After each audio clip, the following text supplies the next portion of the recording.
Ya. Nah, inilah tampilan dari website aplikasi kasir ya. Di sini memang sangat sederhana, teman-teman.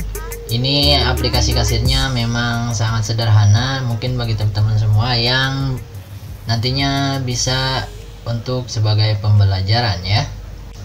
Oke, di sini ada beberapa menu ya. Ada menu kategori, terus juga sini ada menu barang, di sini ada menu petugas, transaksi, dan keluar ya. Oke, mantap ya, jangan kemana-mana, simak terus.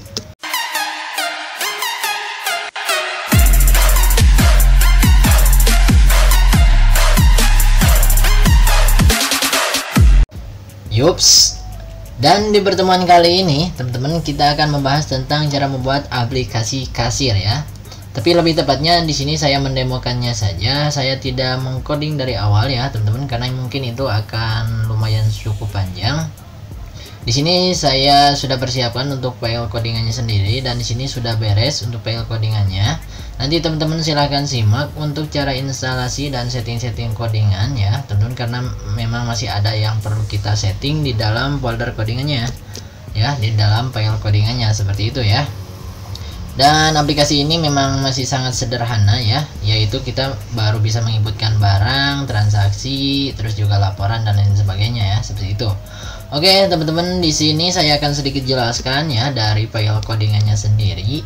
Oke, di sini nanti teman-teman setelah mendownload si folder codingannya, silahkan nanti teman-teman simpan ya, dimana teman-teman menginstalkan XAMPP. Kalau di sini saya contohnya menginstalkan XAMPP-nya yaitu di local D ya. Lalu saya masuk ke local D dan masuk ke folder exam. Langkah selanjutnya kita masuk ke ht.cs dan teman-teman silahkan simpan saja di sini ya si folder project codingannya, yaitu di folder ht.cs. Paham ya? Nah, di sini saya kasih nama dengan nama Kasir Bayu ya, teman-teman. Nah, ini untuk nama foldernya. Setelah itu nanti teman-teman bisa buka satu folder menggunakan text editor ya, bebas untuk text editornya disesuaikan dengan kebiasaan teman-teman. Oke, langsung saja kita akan kembali lagi codingannya.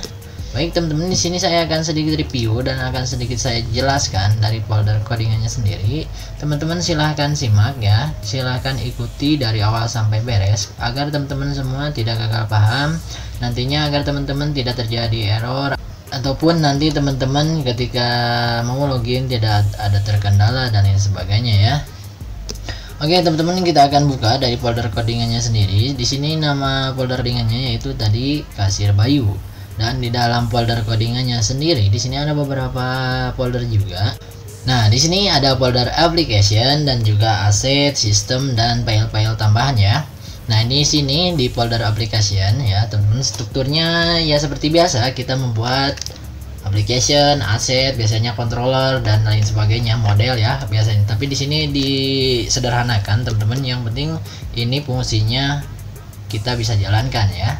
Jadi di sini ada beberapa folder yaitu application, aset, dan sistem. Nah, di aset ini yaitu nantinya untuk penguploadan file-file ya, seperti gambar, terus juga dokumen-dokumen nanti akan tersimpan di di folder aset, dan kita mengcodingnya di folder aset. Nah, itu gunanya nanti untuk menyimpan sebuah data atau gambar-gambar atau dokumen ya. Oke, let's go, enjoy. Lanjutkan, di sini kita akan masuk ke folder application. Nah, di folder application di sini ada change, config, controller ya. Nah, ini ada config, juga di sini ada controller, teman-teman. Terus juga di sini ada file tambahan bawaan dari frameworknya ya. Di sini ada language, libraries, dan lain sebagainya, model. Nah, ini ya teman-teman. Oke, di sini kita akan buka di folder atau ya di folder config teman-teman. Nah, di folder config ini settingan konfigurasi yang nantinya akan merelasi ke berbagai codingan yang lainnya ya teman-teman. Kira-kira seperti itu kalau saya menyebutnya, tapi kalau standarnya nggak tahu ya. Yang penting saya kira-kira seperti itu ya, saya biasa menyebutnya adalah relasi ya teman-teman. Oke, di sini ada file upload. Nah, ini untuk codingan file upload teman-teman. Nah, ini seperti ini ya. Ini sebenarnya bawaan dari framework, jadi kita cukup mengubah kebutuhan kitanya saja ya. Oke, next kita akan masuk ke file config. Nah, di sini yang paling penting teman-teman, untuk base URL-nya nanti silahkan teman-teman setting ya dengan kebutuhan teman-teman. Yaitu nanti ketika kita mengcoding di file login ya. Nanti akan saya sedikit jelaskan ya ketika nanti kita bahas di file login. Nah, ini akan ada hubungannya nanti ketika kita mengcoding di file login ya, si folder config ini, si base URL-nya, karena ini nanti akan dipanggil berelasi ke sana ya. Kira-kira seperti itu guys gambarannya. Oke, next selanjutnya di sini ada contents dan juga ada database. Nah, di sini settingan database teman-teman ya. Nah, biasanya teman-teman yang sering keliru di sini ya. Di codingan database-nya di sini di file config di database. Nah, di file koneksinya di sini teman-teman ya, untuk DB koneksinya ini teman-teman harus benar-benar perhatikan ya. Karena kita menggunakan lokal, jadi teman-teman untuk hostname-nya di sini teman-teman kasih dengan localhost, terus username-nya kasih dengan root. Kalau misalkan teman-teman menggunakan Windows ya, terkecuali biasanya kalau teman-teman menggunakan MacBook ya. Kalau menggunakan Mac biasanya ini untuk username-nya dikosongkan. Kira-kira seperti itu ya. Terus untuk passwordnya juga di sini kosongkan saja. Ini biarkan dikosongkan, jangan teman-teman isi, karena kalau teman-teman isi di sini nanti akan tidak terkoneksi ya. Oke, kalau teman-teman pernah belajar juga di CMS WordPress, ini sama ya ketika mau penginstalan si template WordPress-nya ya. Jadi kita menggunakan hostname, username, passwordnya. Jadi ini di default-kan saja, untuk passwordnya dikosongkan. Terus untuk nama database-nya ini yang penting, ini harus sama ya. Ini harus jadi catatan ya. Kalau kita menginstalkan manual juga ya template CMS WordPress teman-teman, ini sama ya. Tidak jauh beda untuk struktur.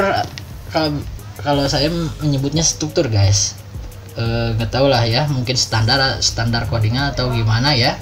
Yang penting jelas kira-kira rancangannya seperti itu ya. Jadi tidak jauh jadi dari hostname, terus juga username, password, database. Berbeda dengan sebenarnya dengan CI ataupun Laravel, sebenarnya itu fungsi-fungsinya masih tetap sama ya guys. Jadi kita menggunakan database ya karena ada database-nya, cuman cara penyimpanan si file-file inilah yang berbeda mungkin ya. Kira-kira seperti itu ya kalau misalkan di Laravel. Oke, next lanjutkan di sini untuk nomor database-nya sendiri, silahkan teman-teman perhatikan ya. Di sini saya kasih contoh dengan nama Kasir Bayu. Jadi nanti teman-teman ketika teman-teman membuat nama database di PHP My Admin atau di lokalnya, ini harus sama ya. Ini harus diingat ya teman-teman. Dan untuk ke bawahnya di sini biarkan saja default karena ini bawaan dari si framework-nya ya. Mantap ya. Next, lanjut di sini ada beberapa file lagi teman-teman, seperti ya ini ke bawah masih banyak index ya. Mungkin ini bawaan, bukan mungkin, ini bawaan dari si framework-nya. Mungkin di sini saya tidak akan jelaskan secara detail ya. Karena ini memang bawaan dari si framework-nya. Oke, next selanjutnya kita akan masuk ke folder core. Nah, ini untuk core. Nah, ini untuk codingannya di my controller ya, teman-teman. Nah, ini.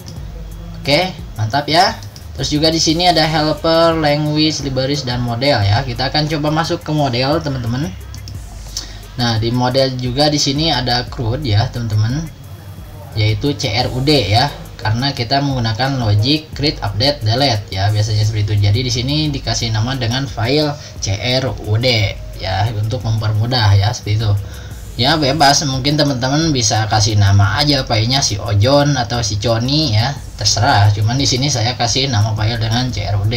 Jadi biar ini jadi pas kita membaca si filenya juga udah ketebak gitu ya.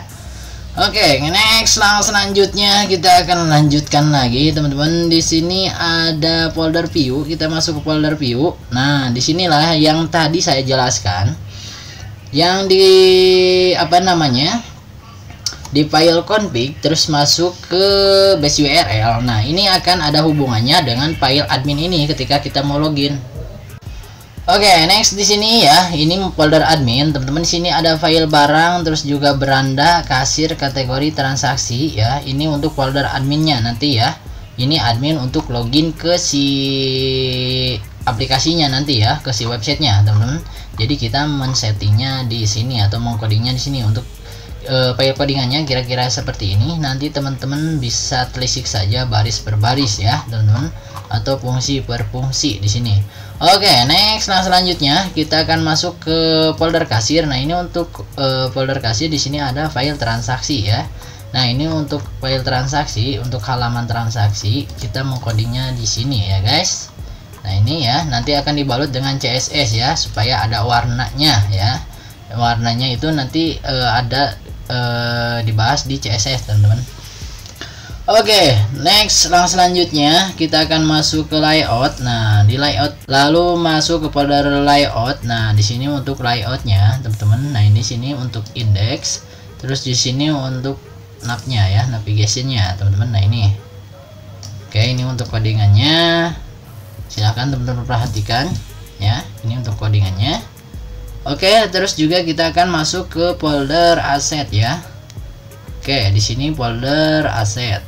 Nah, di sini yaitu karena kita tadi sudah mengcodingnya teman-teman, membuat rancangan atau membuat tulang, lalu kita akan balut dengan warna ya, supaya membentuk nantinya. Di sini ada folder asset. Nah, di sini kita menggunakan bootstrap ya teman-teman, untuk mengasih warna atau mengasih daging ya. Kalau dalam kerangka, kalau diibaratkan dalam kerangka, kita kasih daging teman-teman, supaya membentuk sebuah website ya teman-teman. Ini akan dipercantik dengan CSS teman-teman, seperti itu ya. Oke, di sini nah ini untuk bootstrapnya nih, kita menggunakan bootstrap untuk CSS-nya teman-teman ya. Itu banyak ya frameworknya, jadi teman-teman bisa kunjungi nanti di bootstrap, di dokumentasi bootstrapnya sendiri ya teman-teman, nanti bisa pelajari di sana ya.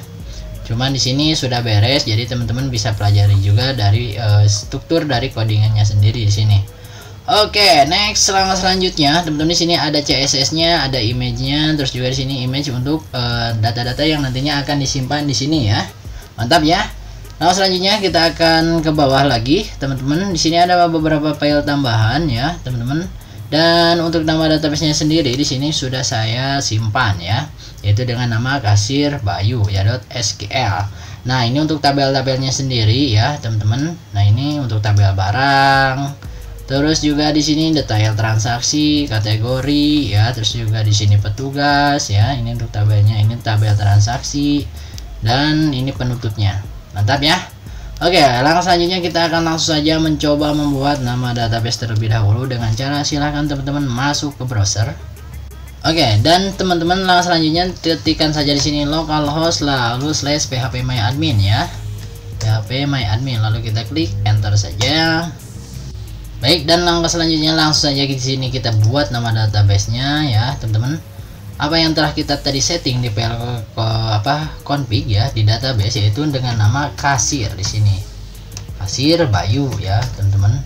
Atau kita cek lagi codingannya. Kita masuk ke sini, lalu masuk ke folder config, lalu masuk ke database. Lalu scroll ke bawah. Nah, ini untuk hostname-nya. Ya, untuk db name-nya yaitu kasir bayu ya. Paham ya? Lalu teman-teman tinggal klik buat ya. Setelah itu teman-teman tinggal import saja karena database-nya sudah ada. Kita import, kita arahkan ya, cari file di mana teman-teman menyimpan si folder codingannya. Tadi saya menyimpannya yaitu di exam. Kita masuk ke exam, folder exam, lalu masuk ke ht.cs dan masuk ke folder codingannya yaitu kasir bayu. Nah, di sini untuk codingannya sudah saya satu folderkan dengan nama kasir bayu. Nah, ini teman-teman .sql. Lalu teman-teman tinggal klik open, dan langkah selanjutnya teman-teman tinggal klik kirim. Mantap ya. Tunggu beberapa saat hingga proses pengimporan database-nya selesai. Karena di sini saya sudah membuatnya, maka saya tidak akan membuatnya lagi. Oke, langsung saja di sini saya akan buka teman-teman untuk database-nya sendiri, yaitu dengan nama kasir bayu. Nah, ini. Oke, nah inilah tabel-tabelnya ya. Ada tabel barang, detail transaksi, kategori, petugas, dan transaksi ya. Kalau teman-teman lihat tadi di codingannya, kita akan kembali lagi codingannya, kita rapikan dulu, lalu kita masuk ke database-nya ya, kasirbayu.sql ini. Nah, ini untuk tabel-tabelnya, tabel barang di sini ya, teman-teman, detail transaksi, petugas, di sini ada kategori, di sini ada petugas ya. Nah, ini. Mantap ya.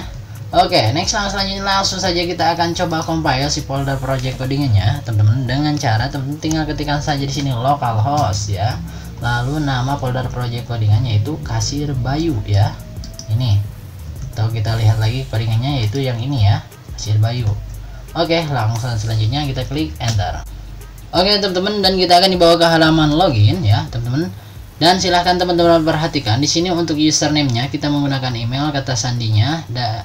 Silahkan di sini perhatikan teman-teman untuk username-nya. Di sini saya set dengan nama yaitu admin@bayututor.com ya. Nah, ini untuk username-nya ya, teman-teman, admin@bayututor.com. Terus untuk kata sandinya adalah admin ya.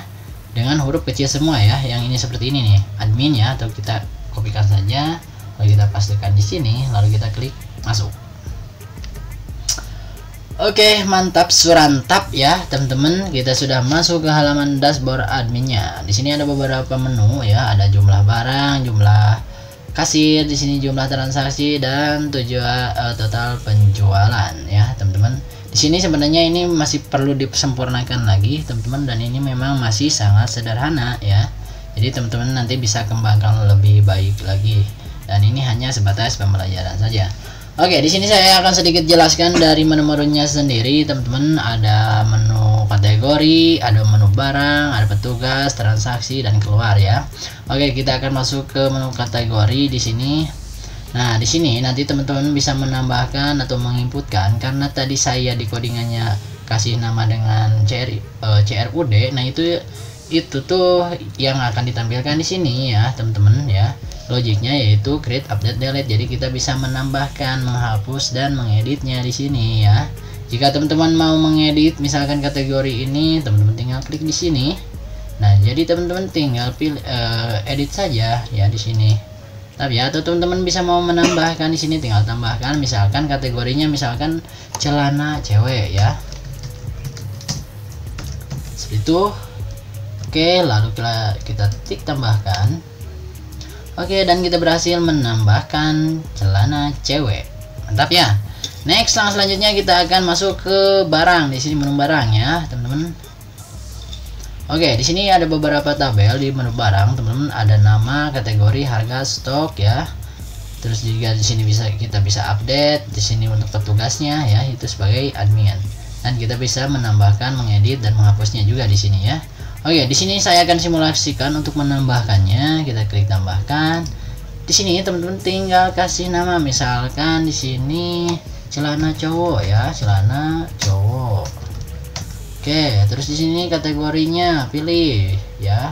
Berarti di sini kita masukkan saja ke kaos cowok ya. Oke, harganya misalkan 125.000 ya. Mantap, stoknya misalkan ada 2. Ya, seperti itu. Deskripsinya tinggal di sini isikan, celana cowok contohnya ya, cowok keren ya, seperti itu ya, misalkan teman-teman. Oke, dan bla bla bla bla ya, contoh ini sebagai contoh saja. Lalu di sini teman-teman bisa pilih gambar. Oke, dan di sini saya akan kasih contoh. Kita akan masuk lalu ke sini. Barusan celana cowok misalkan ini, kita klik open lalu kita tambahkan. Oke, dan kita berhasil menambahkan produk yang ketujuh yaitu celana cowok. Kita akan coba lihat. Nah, mantap ya teman-teman. Next, langkah selanjutnya kita akan masuk ke menu petugas. Nah, petugas nanti di sini ada kasir, ada admin ya teman-teman. Jadi bisa masuk sebagai kasir. Untuk form loginnya masih tetap sama ya. Cuman yang membedakan adalah username-nya nanti ya, sebagai kasir atau sebagai apa. Oke, di sini saya akan simulasikan sebagai contoh ya, teman-teman. Oke, di sini namanya ya, misalkan akan siapa yang bisa mengakses ke sini, dan itu jabatannya sebagai kasir ataupun admin nantinya ya. Misalkan di sini misalkan Alibaba atau misalkan Ipeng ya. Saya kasih contoh Ipeng. Emailnya misalkan Ipeng ya teman-teman @gmail.com misalkan ya. Oke, seperti itu ya, @gmail.com, sorry. Nah, kategorinya di sini teman-teman tinggal pilih sebagai admin atau sebagai kasir. Kita contoh sebagai admin.